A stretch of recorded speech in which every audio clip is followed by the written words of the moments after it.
Happy spooky season! And since I missed the majority of the end of October due to family health issues, I'm dragging Halloween out until I feel like my heart's content with what I missed. So, we got another listener scare story today. And this one was written by yours truly. So won't you join me for a Halloween special episode number 2 in November, of course. Because why the hell not? Let's do it.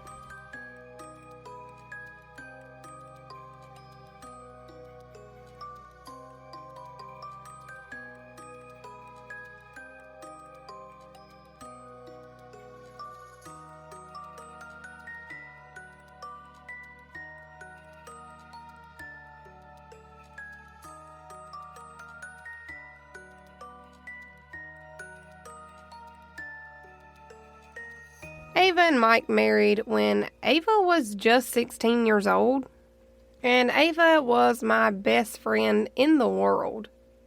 But her home life was both physically, mentally, and emotionally exhausting. And Mike was like the perfect excuse for her to get away from her home life. Ava used to go on and on and on about how Mike made her feel like the most beautiful woman in the world, and it really didn't matter how bad she thought she looked. He made her feel special. And I love that about Mike. Mike seemed like her knight in shining armor that had just swooped in and saved her from her life of physical abuse by her really skeevy stepdad. And she was the happiest I'd ever seen her. Ava and I met when we were in just the 2nd grade, and we were both a little weird. We were into things that other 7 and 8-year-olds just weren't very interested in. We read every Goosebumps book and watched every episode of Unsolved Mysteries that ever aired. We were a little morbid and a whole lot of crime junkie before either one of those were really popular true crime podcasts.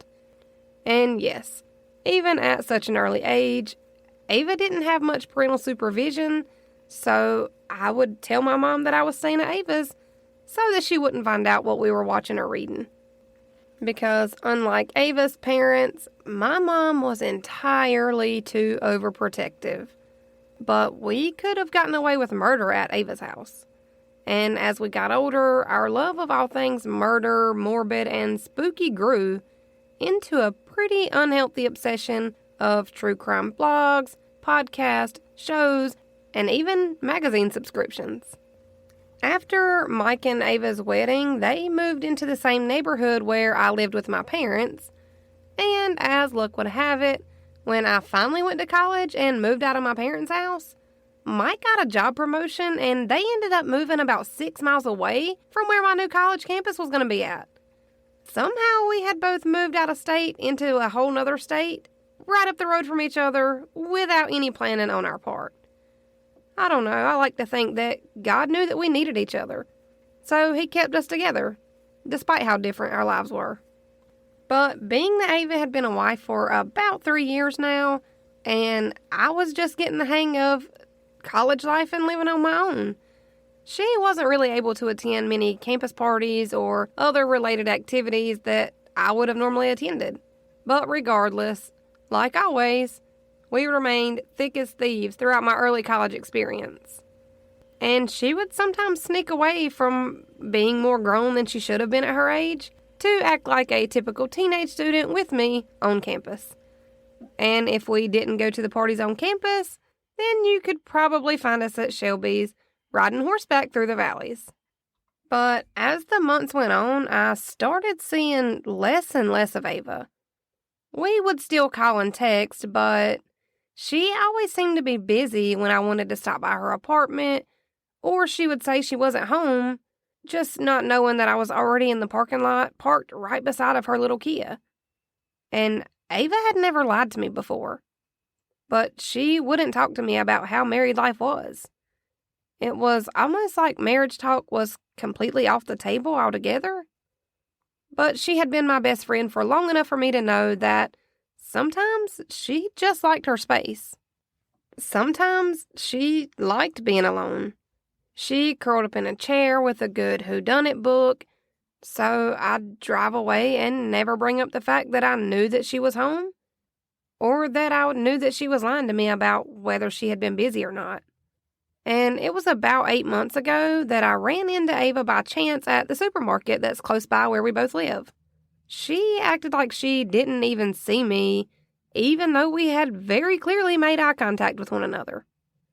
And she had been wearing these, I don't know, almost comical-looking sunglasses. They just looked ridiculous. They took up her entire face. I waved and I yelled her name across the room, and she just turned her back to me. So I strutted my grocery cart right over to the apples where she was standing. And I'm just thinking, this bitch is not about to act like she doesn't know me just because we're in public. I kind of just laughed to myself. But as I got closer to her, I could feel Ava almost shrinking in front of my eyes. She looked small. She looked broken. She looked tired. But more than anything else, she looked defeated. I hugged her around her neck and asked her why I hadn't seen her in the past few weeks, and went on to ask why she had been giving me such short answers when I would text her, and why she almost never answered the phone when I called anymore. We used to stay on the phone for hours, talking about everything and absolutely nothing all at the same time. And we'd even fallen asleep with the phone still laying beside both of our heads on speakerphone before. But things had just been different this past year. I just didn't know why. I had always kind of chalked it up to Ava being married and me just not understanding what it took to make a marriage work. But I had never been suspicious of anything else before. As Ava explained, she'd been busy, trying new recipes, and trying to keep up with Mike's work schedule. I noticed that her eyes were black. Even around those abnormally large sunglasses she was wearing, inside of the grocery store, I just want to add, I could still see it. I didn't say a word, though. I just pulled the sunglasses right off her face. Ava flinched as I brought my hand closer to her face to take the sunglasses off, and when I looked up and into her eyes, I'd never seen so many shades of black, blue, purple, and yellow before on a person's body in my life. So much so that even without my medical degree being fully in fact, I could clearly tell that all of these bruises were in different stages of healing, and my heart just broke. I gasped pretty loudly, and I asked what the hell had happened to her. I could hear my voice getting louder with every word, and it wasn't intentional, but rather almost uncontrollable. I was physically unable to keep my voice at a proper indoor volume like we were taught in grade school. Ava grabbed the sunglasses out of my hand and shoved them back onto her face, faster than I'd ever seen her move before. She shushed me, and that's when I noticed the way that she was dressed. It was a scorching 97 degrees outside, and with the humidity, it felt like 150 degrees. Yet she was dressed in long sweatpants and a shirt that was so big on her that it even covered her hands entirely when her arms hang down by her side. I could feel my blood boiling, and Ava was just staring at her feet. I asked Ava if Mike had done this to her, if he was the one responsible for the shape that her face was in. And I immediately told her I was calling the police right then and there, and the only thing that she said was in a low, almost begging plea when she told me. He didn't mean to, and he promised that it would never happen again. And I could feel my face growing hotter and more red with more fear than anger. I could feel her demeanor change, and her body got stiff, and she let out the fakest, "Hey babe, look who I ran into," that I've ever heard, as her eyes looked up and set a gaze behind me.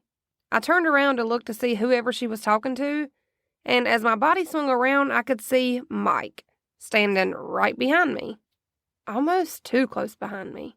As Mike let out a low, "Ha-ha," as he looked at me and said, "Hey, Kels, long time no see, how you been?" I turned back to look at Ava, and she looked absolutely mortified. Mike walked around me and made his way behind Ava as he wrapped one of his arms around the bottom part of her waist and said, "I told her that you two need to get together soon. Maybe y'all can plan something this month." I just nodded my head in agreement because at this point, I had fully registered why I hadn't actually laid eyes on my bubbly, life-loving best friend in weeks and weeks and weeks now. Mike nodded his head towards the checkout line, and as his eyes met mine, he said, "Well, we better get going. We'll catch up with you later, okay?" And as I went to put my arms around Ava's neck for a goodbye hug, and I tightened my grip on her, I felt her body wince and tighten in pain. She pulled away from me, and she just whispered, "Love you, Kelts. We need to get to work on a plan C soon, okay?" And even with all of the shock that I was in, I knew exactly what she was saying to me. It was something that we used to joke about when we were really young, about getting her away from her stepdad and out of his house of hell. But we hadn't spoken in Plan C in so long that I kind of wondered if Ava was maybe a little confused by her injuries and bruises. I just nodded in agreement, and I didn't say anything else besides, "Love you too, Ava," before I walked away. I could feel my heart pounding in my ears, and I could feel the lump in the bottom of my throat starting to form before the tears just started flowing down my face. This was an involuntary kind of cry. I couldn't control it. My eyes just flooded my cheeks, and my body didn't have a say-so in the matter.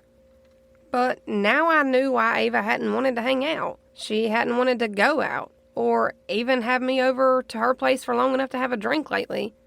And it was because her entire body was covered in bruises. We had always been the kind of friends that no matter where we lived or how often we moved, I felt completely at home in her house and she felt completely comfortable in mine. I mean, aside from her stepdad being a creep. Before this, we wouldn't ask one another if we wanted something to drink or something to eat because we knew if we wanted it, we'd just go into the other one's house or kitchen and get what we wanted. We didn't have that kind of uptight friendship that you see between friends in movies and on reality shows. We ate what we wanted, even if it was something that the other had planned to eat for leftovers tomorrow. We didn't worry about it. We just took what we wanted, used whatever lotions, sprays, and chapstick that were laying around, and we did this without going into each other's personal belongings. We were just extremely comfortable with one another. We always had been. We were more like sisters, really. Even though neither one of us had siblings that we were close with, we had always been close with each other. But not lately.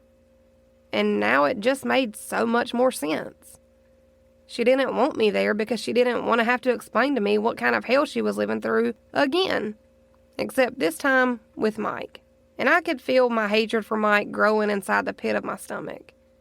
And even though I now knew that Ava was in a toxic, abusive marriage, my brain almost kind of tried to shake the idea. Like, maybe it was a one-time thing. Maybe he was the sweetest guy I'd ever met, like I'd thought this entire time. Or maybe he wasn't.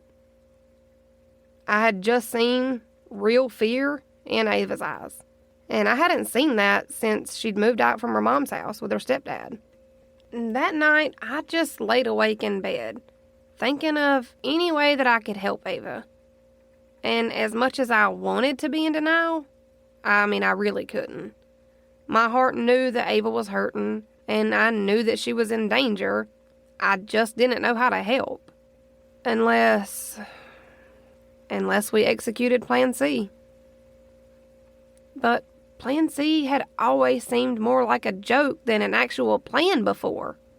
But maybe Ava was serious. The only logical thing that I could think to do was to call the police and report what I now suspected to be abuse. But Mike was the chief of police, and I wasn't sure how that would work or even if it would work at all. But I had to try. I'd never forgive myself if I didn't at least try. I loved Ava enough to want to see her alive, and something deep down in a part of my gut that I usually ignored was screaming at me to help Ava, however I could. I picked up my phone, and I reported the suspected abuse. I was just trying to help.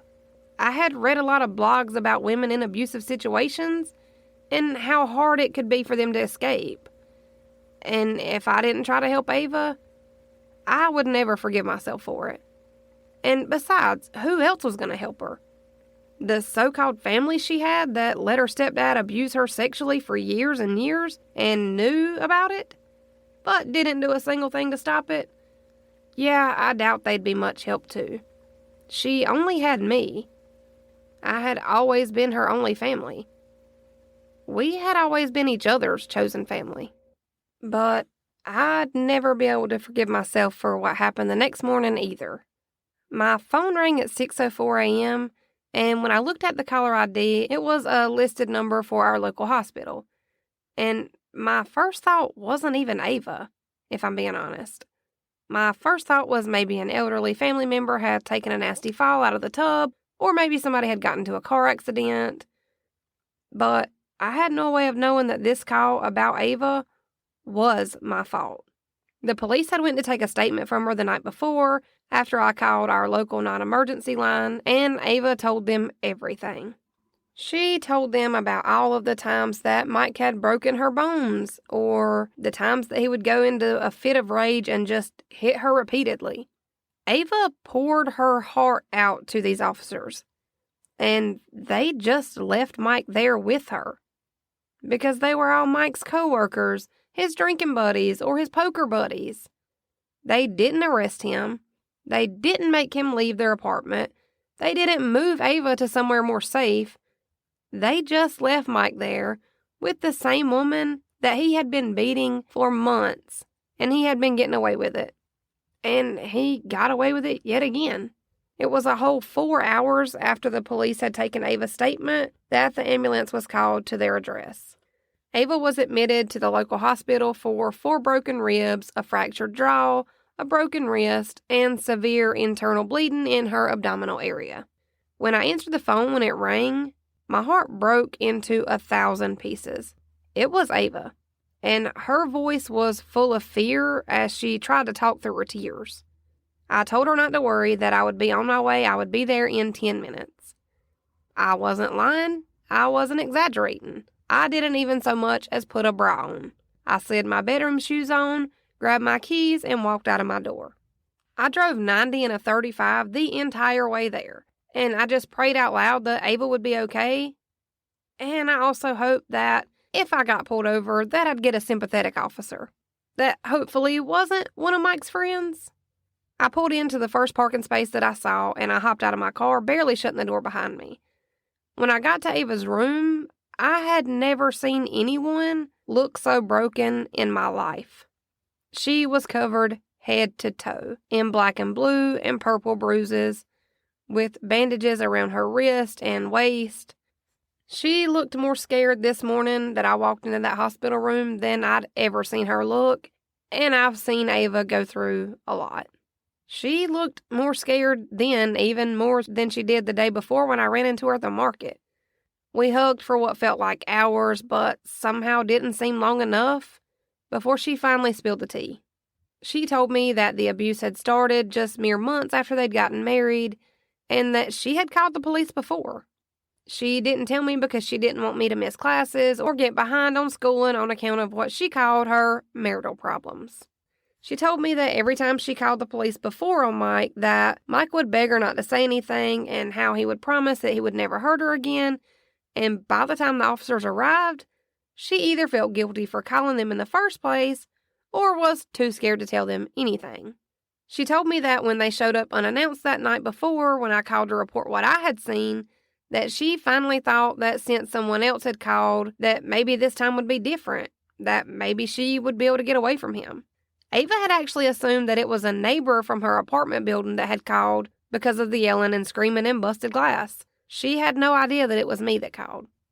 But when Ava opened the door on the night that I made the call, the 2 officers that were standing in front of her were the same 2 men that Mike played poker with every Thursday night like clockwork.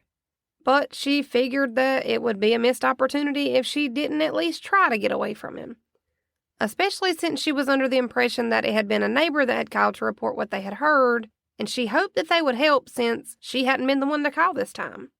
Going home to her parents' house had never been an option for obvious reasons.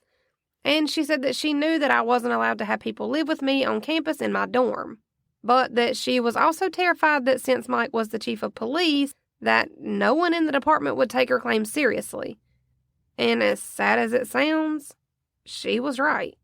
We talked for the next few hours, and we came up with a few different ways that she could get her things and get far enough away from Mike that he wouldn't be able to find her.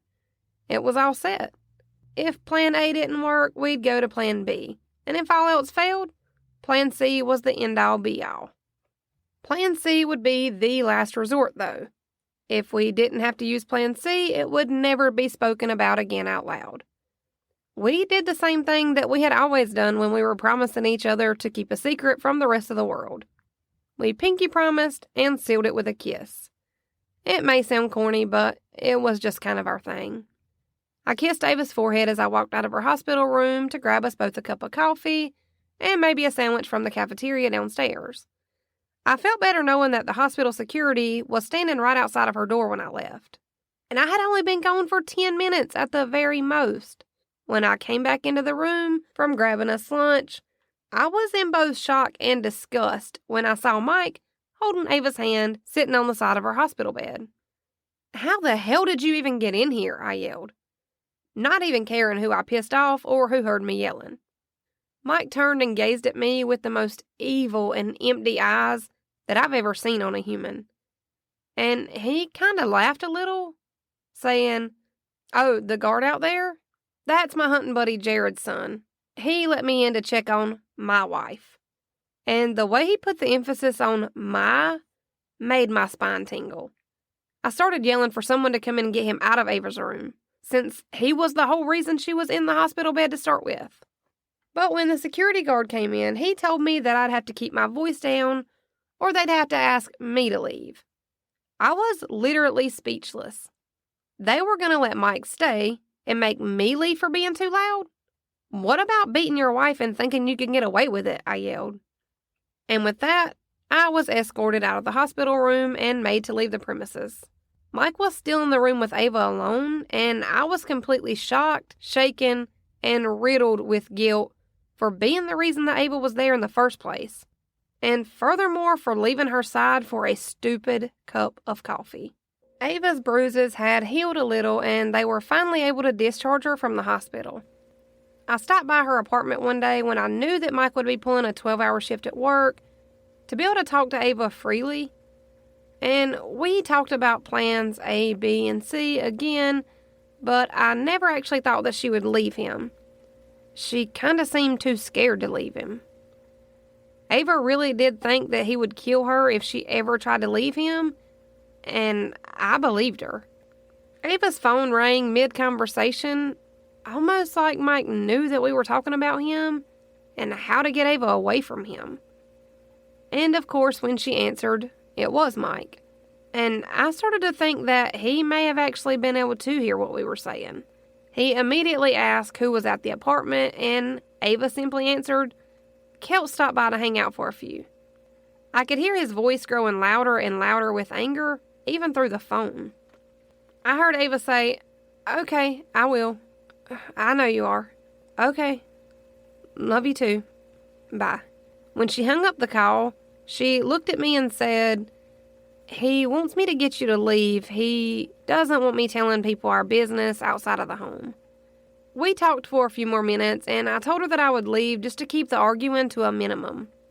We agreed to try to meet later that evening, someplace down the road outside of their apartment.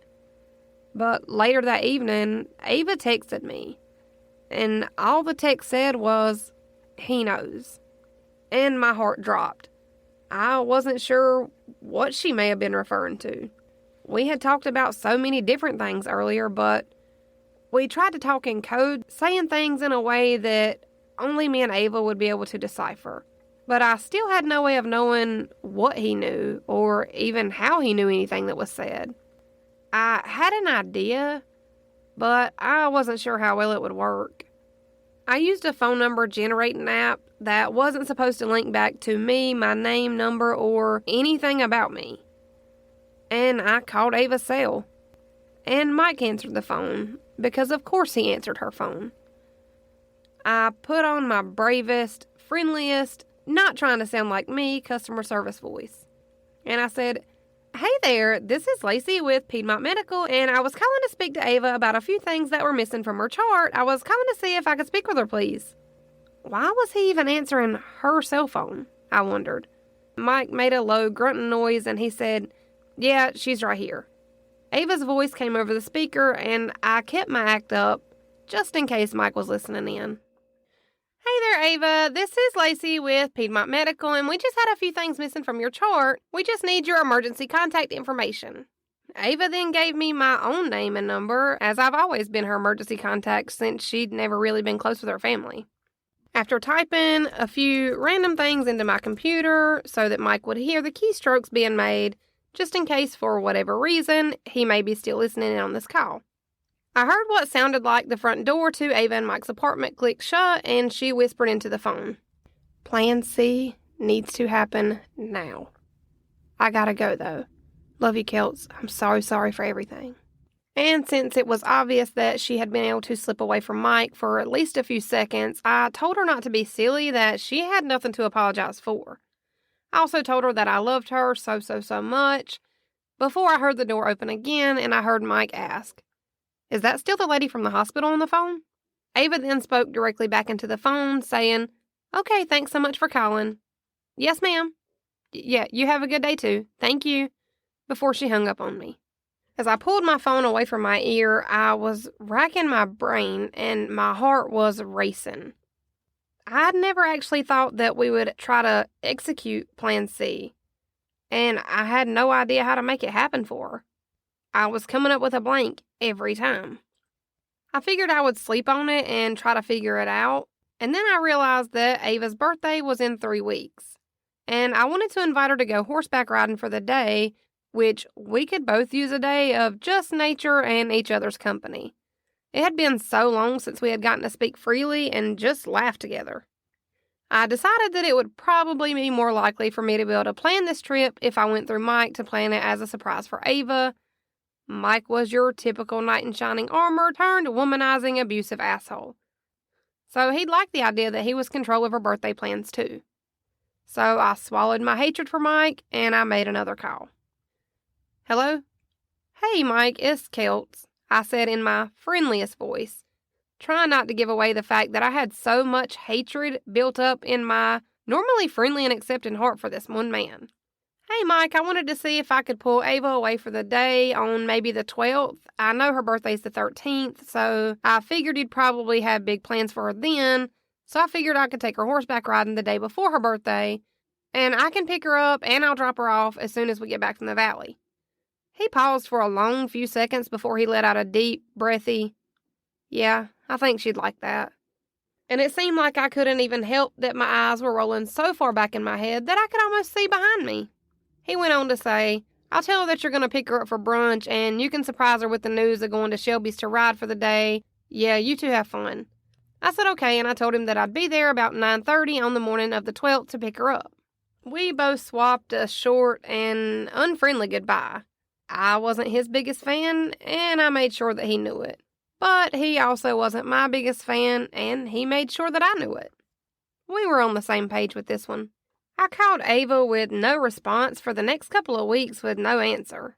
And I texted, but I was still only getting short, choppy responses, like the kind of text that you would send to the creepy uncle that you don't really care to be around at Thanksgiving. I was sure that Ava was just avoiding me so that I wouldn't see her newest and freshest bruises and black eyes or fingerprints around her wrist and neck. So I let it go. I bided my time until the 12th rolled around. And finally, today was the day. A day of horseback riding in the fresh air, talking freely with my oldest and dearest friend, with no Mike lingering in the background to monitor what we said. And I could not wait. I knew deep down that Ava could use a day free of Mike too, even if she didn't want to say it out loud. I knew her better than anyone, and I knew that she needed a break from his constant control and unpredictable mood swings and anger. I pulled into Mike and Ava's apartment complex at about 9:23, and I blew the horn on my car. A few minutes later, I saw Ava come out of her apartment, and then I saw Mike wave to me as he rolled his eyes and turned his back to me to kiss Ava on the forehead. He waved and he yelled, "You two have fun and don't do anything I wouldn't do." I would never intentionally hurt her, you balding jackass. I thought to myself, but I didn't say it out loud. I didn't want to fight today. I got out of my car and I opened the trunk for Ava to throw her bag of clothes in. We had always taken an extra bag of clothes along with the other few things like deodorant, chapstick, lotions when we went horseback riding. We used to ride all the time at Shelby's ranch, but after Ava married Mike, those long day rides got fewer and fewer, but we were going to make the most of today. We pulled out of her complex and we were both smiling from ear to ear. We were eager to get our feet under that red clay and try a new riding trail that we had never gotten to ride on before. We always enjoyed riding on new trails. I don't know, there's something exciting about letting an animal lead you down a dirt path that you've never seen before. As we pulled out of the complex, we headed straight for the first Waffle House that we could find because, there's nothing like greasy fried eggs and hash browns to get your stomach good and bloated before you go horseback riding. We ate, we talked, we laughed, and more importantly, we reminisced on things that we used to do together before Mike and before the abuse. We didn't talk about the abuse very openly or very often, and we never had. And up until just the last month or so, I had only suspected the abuse to be happening. I didn't have proof. Until that afternoon that I ran into Ava at the market. It was almost like an unspoken rule that we had made, that we both knew it was happening and we both knew how dangerous it was. But yet, for whatever reason, we just never talked about it. But maybe we should have. And now as I look back on this particular day, I wish we would have talked about it more. I think I would have felt a lot better about how this trip ended. But we didn't, and there's not a thing in the world that I can do to change that now. What's done is done, and there's no going back.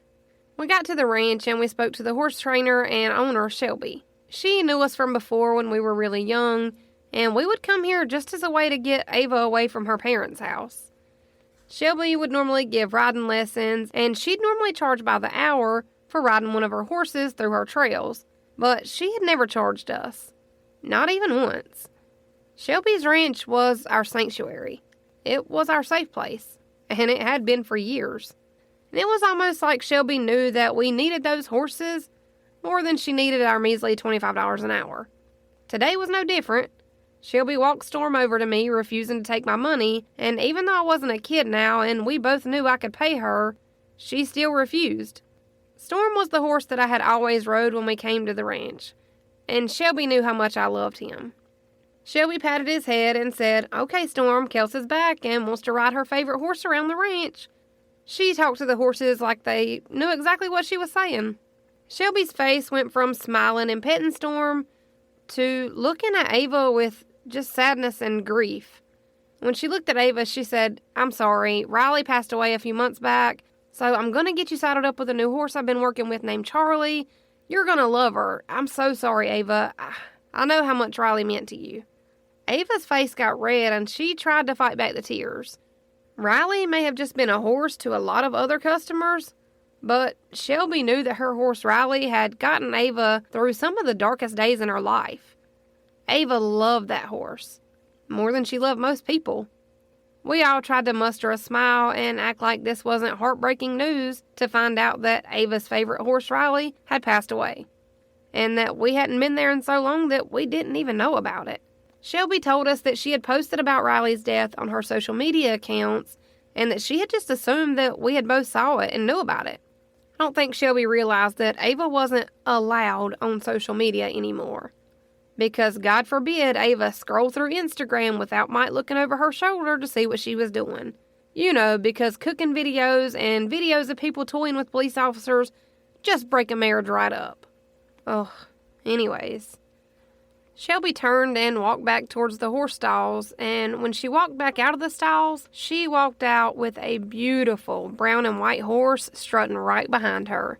She was gorgeous. As Shelby walked the horse towards Ava, she said, "I really think you're going to enjoy Charlie. She's a sweetie, and she's got some of the same personality quirks that Riley had, even though there will never be another horse quite like Riley." She stammered through her words, trying not to tear up, because she knew if she lost it, then we'd all lose it. And today was going to be a happy day We would grieve the loss of Riley later, but not today. Shelby helped us both get saddled up, and we threw our small lunch boxes over our shoulders and headed off for the valley. This was our happy place. It always had been, and it felt so good to trot along in the red dirt and feel the breeze blowing our hair back out of our faces. We were trying a new trail today that Shelby had just recently cleared, and we had planned to take our sweet time riding through every inch of it. Me and Ava made small talk as if we were strangers riding together, and I could feel a pit in the bottom of my stomach as we tried to fill the awkward silence.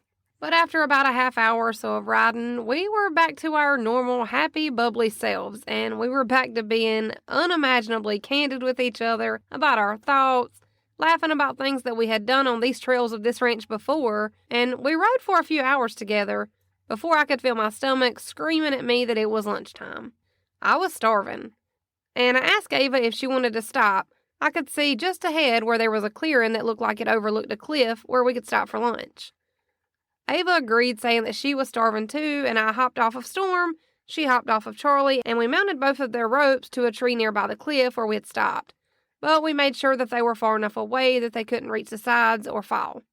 From the new trail at the clearing that we were standing at, we could see the trail that had always been our go-to trail when we were young. It was just across a small, narrow valley on the other side of where we were now. We both dusted off our old tattered blue jeans, clearing them of the red clay's unforgiving dust. Ava turned to me and said, "I'm glad we got a chance to do this today. This is the best birthday gift you could have ever given me. And 23 never felt so good." I laughed a little, but I knew exactly what she meant. Ava was essentially thanking me for being able to pull off an entire day trip without Mike lingering over her every move. I just nodded, and I pulled my small lunch bag from over my shoulder. Ava was petting both of the horses on the head and talking to them in the same voice that new mothers talk to their newborns in, saying things like, "You're a good girl, aren't you? Yes, you are. And you know you're just the prettiest girl on the whole ranch, don't you? Yes, you do." I rolled my eyes, and I laughed out loud. Ava cut her eyes at me. I had always picked on her about the way that she spoke to animals like they could speak back. But I had always secretly loved that about her, too. Ava already had half of her sandwich gone by the time that I walked over to where she was standing petting Charlie and Storm. She always ate so much more than everyone else I knew, and yet, somehow, she never gained a pound. Just one more thing I both adored and despised about her. I was sweating, and the temperature was heating up outside. I pulled my jacket off, and I tied it around my waist. I asked Ava how she wasn't dying in that sweater that she was wearing, and she just looked at me so blankly and said, "I haven't worn a short-sleeve shirt in so long that it's not even funny." "No, it's not funny," I said out loud, but I left it alone. Things had felt so normal with us that I had somehow managed to forget about her long-sleeve shirts and caked-on makeup throughout the course of the day. Things had just felt so normal today. Our normal. Ava walked over to the cliff and she looked down at the rocks and the debris. She let out a long breath before she said, "It's kind of beautiful, in its own broken, destructive way." I stared down at the red clay and the huge rocks with their jagged edges and their deep crevices before I finally muttered, "It really is." Ava took one more step as she peered over the edge of the cliff, and that's when the clay started to crack and crumble from under her feet. She grabbed for me, but her foot had slipped and her body just slid down the rocks and into the valley. I gasped, inhaling an entire bite of a semi-soggy ham sandwich. I coughed up the unchewed bite and I yelled through my coughing, Ava, can you hear me? Are you okay?" But I couldn't even see her anymore, and I couldn't hear her respond. I pulled my phone out of my back pocket and I dialed for Shelby. She knew these trails like the back of her hand, and she could be here on a four-wheeler in 15 minutes flat. Even though we had been trotting along this trail all day, we hadn't actually made it very far yet. I called over and over and over again, but every call to both Shelby's phone and the ranch went unanswered. I was both terrified and panicked. I called 911. I didn't know who else to call. The police made it to me in about 12 minutes, which wasn't a bad response time considering how far out on the ranch these trails actually are. They sent down 4 different men on climbing cables, and they never did see a sign of Ava. My heart was broken, and I couldn't seem to stop the stream of tears running down my face. After about an hour and a half of police and rescue personnel searching the cliff and all of its cracks and creases and holes, I finally swallowed all of my fears, and I called Mike's phone. When Mike answered the phone, he didn't waste a second before he started in. "Where the hell are you two? I've been calling Ava for the last 2 hours. I cut him off. "Yeah, her phone's dead, so we left it in my car, but there's been an accident. Mike, you need to get down here. We're at Shelby's like I told you, riding trails, horseback. Ava fell on a newer trail that we've never ridden on before, and they've searched a few times, but they can't seem to find her. You need to get down here. It's an emergency." I tried to explain the situation to Mike over the phone, and Mike was more worried about playing 21 questions. He even had the nerve to ask me if Ava had taken her sweater off before she slipped and fell. All I could say was, "No, Mike, she knew better," before I hung the phone up. I did not have time for his mind games right now. I was focused on Ava and how to find her. Mike showed up about an hour later and immediately started demanding that any professional rock climbers go down and see if they could find any trace of her right this second. The officers tried to explain that they had sent their most experienced climbers and discovery teams down into the caves, and anywhere that she may have landed, there was just nothing. Mike fought with a few of the different officers before they explained to us that we needed to accept the cold, hard truth. There's no way Ava would have survived that fall. The searches continued into the night, and my heart was growing more heavy with each hour that passed with no luck. Somehow I just knew that Ava was gone. I could feel that Ava was gone. Mike finally let his controlling nature go for a split few minutes while he fell to his knees and confessed to everyone how much he loved Ava and how we just had to find her, how he was so sorry for everything that he had done to her and everything that he had put her through. But I loved her too, and I wanted to find her too. Everyone was busy comforting Mike. They weren't worried about me. They didn't know what he had done to her or what he had put her through. So he came out of this looking like the world's best husband. Mike walked over to me and wrapped his arms around me. Through his tears, he said, "Did she tell you that 3 pregnancy tests she had taken all came back positive?" And with that short sentence, my heart dropped straight to my stomach. She hadn't even mentioned it. I wasn't even sure if horseback riding was safe for pregnant women to be doing. I turned to Mike with red cheeks and I asked when she had taken those tests. He wiped his tears from his face and he looked at me and he said, 3 weeks or so ago. I guess it's hard to give someone else your good news when someone's always watching over your shoulder every text you make and every number you dial. No, she hadn't mentioned it to me, I said. I cleared my nose and throat from the tears. But I knew full well what was happening, and I just had to keep up my tears and grief for a little while longer, just until they announced that they didn't find Ava's body during the weeks of the recovery searches that they had already done. I stayed at that ranch from daylight till dark every day for months, and we continued the search for my missing best friend. Mike finally stopped showing up about 3 weeks in. He had become very preoccupied with some new floozy that he had taken up with in Ava's absence. There was finally a press conference held about 12 weeks after Ava fell off the side of that cliff, and it was announced that they had searched tirelessly for any remains and any sign of life, but that they hadn't found one single thing. And they weren't wrong. They had searched every inch of that ranch and every crease of those valleys that led off that cliff where Ava slipped and fell that day, and even places further from the spot where she had fallen from. They had searched everywhere. Well, they had searched almost all of the places anyways. I'll give it to them. They searched every known place that Ava may have been. I was standing outside of the same spot where Ava had slipped and fell on one of the last days of the search efforts when my phone rang. The caller ID said Mom, so of course I had to answer it. "Hello?" I mumbled under my breath, trying not to be too loud. And when the voice on the other line came through, my heart completely stopped. It was a familiar voice, a female voice. And all she said was, "Hey, Kelts, it's a girl, and I've decided that Kelsey is the perfect name for her. Thanks for everything. See you in a few months, just like we planned, okay? I love you, and sweet baby Kelsey, cannot wait to see you." The call ended as quickly as I'd answered it, and my tears had started making a lump form in the back of my throat again. It had worked. It had worked too good. Just like we planned. Ava was dead. And she would never be found. 'Cause she was in Mexico getting bigger with every passing month with her pregnant belly. and it sounded like she was loving every minute of it. Plan C had been a success, and it had almost worked too good. I had almost convinced myself that Ava was actually dead. We had agreed on the place of the fall because we had found a hidden cave when we were about 10 or 11 that was very small and very dangerous, but it was a crawl space that ran all the way through and clear across to the other side of the ranch. Ava was strapped to a cable when she fell, and I had actually just helped to lower her to the perfect spot so that she could get in the exact same spot that we had found when we were kids, and the plan was for her to crawl slowly all the way to the other side of the ranch, where someone that neither one of us knew would pick her up and take her to the airport with a completely new identity. Shelby had been completely oblivious to our whole plan and was now grieving the loss of a really good friend.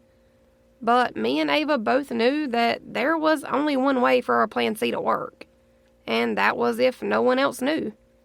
We both knew that this was the only way that it would work, and it was the only way to get her away from Mike for good. We made sure that Shelby's horses would be okay, and I made sure to wait until Ava had plenty of time to get to the airport, and I had made sure to wait until Ava had plenty of time to get to the airport and on her flight under her new identity before I called to report the supposed fall.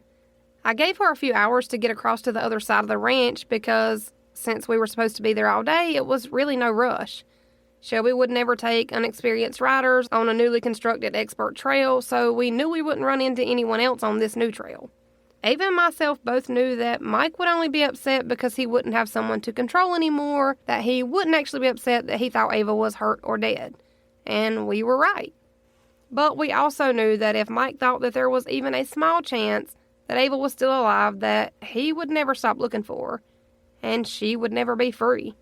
Mike had this new sleazy woman in Ava's bed just a few weeks after her supposed fall. Except she wasn't exactly a new woman. Ava had mentioned her to me when I stopped by to check in on her after she was discharged from the hospital. The news stations had picked up on Ava's case, and it made it drag out a little longer than me or Ava had planned or expected, but the news coverage was kind of a blessing. It kept her face out there, and it kept people looking for her. And if they were looking for Ava in the valleys of the ranch, that just meant they weren't looking for her in Mexico. Everyone was amazed that Ava had fallen and that they still hadn't been able to recover even a small piece of her body. They had only found a small ripped piece of the sweater that Ava had been wearing, the hair tie that she had used to pull her hair back before we stopped for lunch on the ride that day at the ranch. But I think the only reason they never found any more than this is because that's exactly the way we planned it. And also because I don't think that Shelby knew about the spot that Ava and I had found when we were kids. We had only ever used it so that Ava could hide from her stepdad. I don't think anyone else knew about the cave opening like that. It was way too small to be an actual cave, and if anyone did know about it, they likely assumed that a grown woman wouldn't be able to fit through the small cracks. Or maybe they didn't know that it led all the way across to the other side of the ranch. We're still not sure. It was the same crack in the rocks of the valley that Ava had used to escape her stepdad's physical abuse, and she figured it could save her one more time. For old time's sake. And if not, hey, at least she had tried. So we both knew that Ava could make it through those small creases still. The stress of being married to Mike and being married at such an early age had made her lose so much weight that she was even smaller now than she had been back in high school. And she was that small without even trying. I hadn't known that Ava was pregnant when I originally hatched the plan to fake her death, but we also didn't get to talk about this plan very openly either. The day that I stopped by after Ava was admitted to the hospital, I just happened to have a small notebook in my purse, and Ava pulled it out to start writing on it. She wrote that she knew that Mike had those tiny creeper cameras set up in certain parts of their apartment, and in the spots in their apartment that didn't have these tiny creeper cameras, they did have small mics that were hooked up so that he could hear everything that was going on inside of their apartment for the places that he couldn't see visually. So all she had written down on this page was, "I have to die to save my baby. By the way, you're going to be an auntie." The next question she wrote on the paper puzzled me, but like I said, we could almost read each other's minds. The next question she wrote was, "Do you remember the spot in the cave that I hid the night when we were 11? I nodded my head. Of course I remembered. We had slept in that cave. More than once.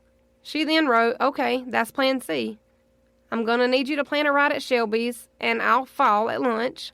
and we'll just hope from the best at there. I'll be in Mexico, and I'll set everything else up." I even kind of laughed out loud at this point because I thought that she was joking. But when I looked in her eyes, I could see the fear. And she feared for her life, and I knew that this was something that we both had to do.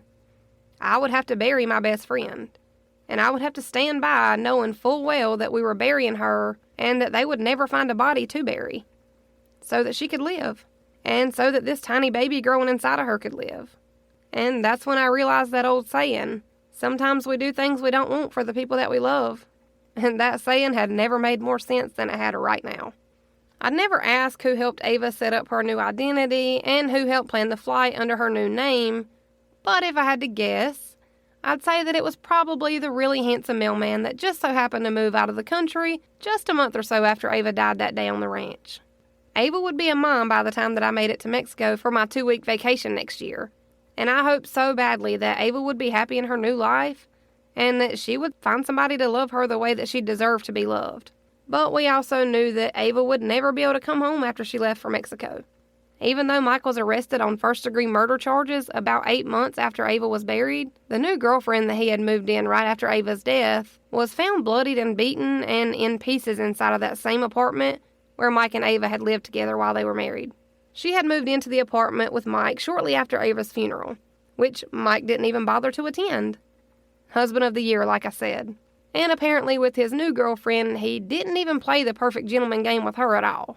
Friends of his new girlfriend and family members alike testified at Mike's trial that there were signs of abuse that started just mere weeks before she moved in with him. Her body was found and cut into small pieces, and her body had been scattered sporadically inside of their apartment.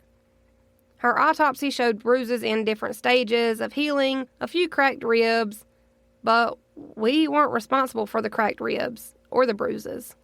Mike was charged and convicted of the first-degree murder charges, and his trial had just come to an end when my vacation time rolled around, and I was headed to Mexico for a 2-week vacation alone. No one would have been able to guess that that's where I'd be going to meet up with Ava. Plan C had never looked as good as she did when I stepped onto that airport. I walked out to see Ava greet me with a toothy, smiley, drooling baby Kelsey, and Ava was going by Scarlett now. And I loved the new name, the new look, the new hair, and the mailman from our old apartment building was standing right behind the stroller with Ava. I mean Scarlett. I'll never get used to that. Scarlett had never looked healthier or happier than she did right now in this moment. Her new life seemed to fit her perfectly. We sat down and we started catching up on how life had been and how she liked living in Mexico, and she said she loved it. And while the mailman, Lance, put baby Kelsey to sleep upstairs, we finally got to talk openly about Plan C for just a few minutes. This was the first and only time that we'd ever talk about Plan C again.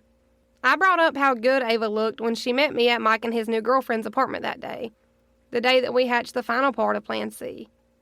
Ava caught a flight back to our home state under her new identity, and this would be the first and only time that Scarlett would ever enter the United States again.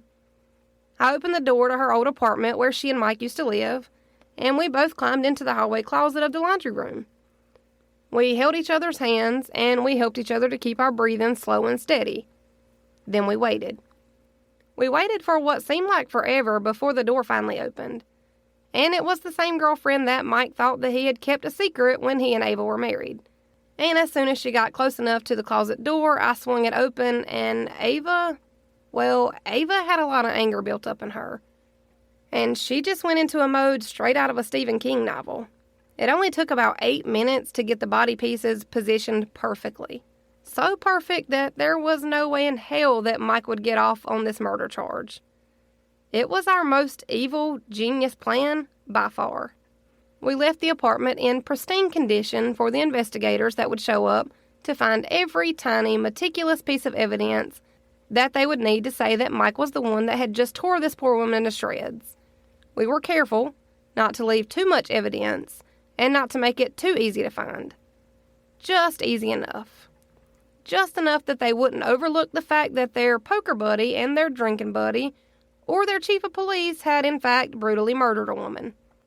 As we sat outside on Ava's back patio, I told her, Mike begged and pleaded at his trial. He even cried, girl.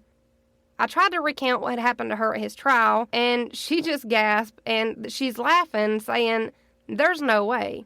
I told her. He told the judge and the jury that he wasn't capable of doing this to someone that he loved, and that he knew he had been a really shitty boyfriend and an even worse husband to you, but that murder just wasn't in him. I went on. Ava grabbed my hand as her new hubby, Lance, walked back downstairs and into the kitchen to pour himself a drink. She whispered, "I burned everything involving Plan C, and I can never thank you enough." Lance walked back out on the patio with me and Ava when he looked at me and said, "We both agreed after tonight we would never speak of Plan C again." I was kind of shaken.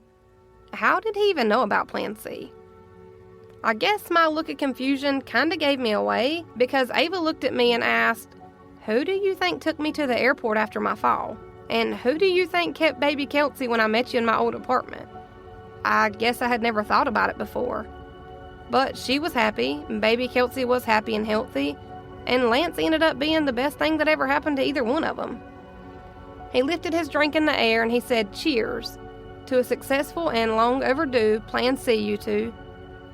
Our glasses clinked and we sat around talking about the past and our childhood, where we thought we'd be this time next year when I came to visit. I knew where I'd be this time next year to visit, but I wasn't so sure about where Lance would be. You know, three's a crowd, and a secret really only works if there's two people. And it had always just been me and Ava. And as Ava's gaze met mine, she winked at me, almost if to say, "Plan C, same time, same place, next year. See you then."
That's how my mama murdered a podcast.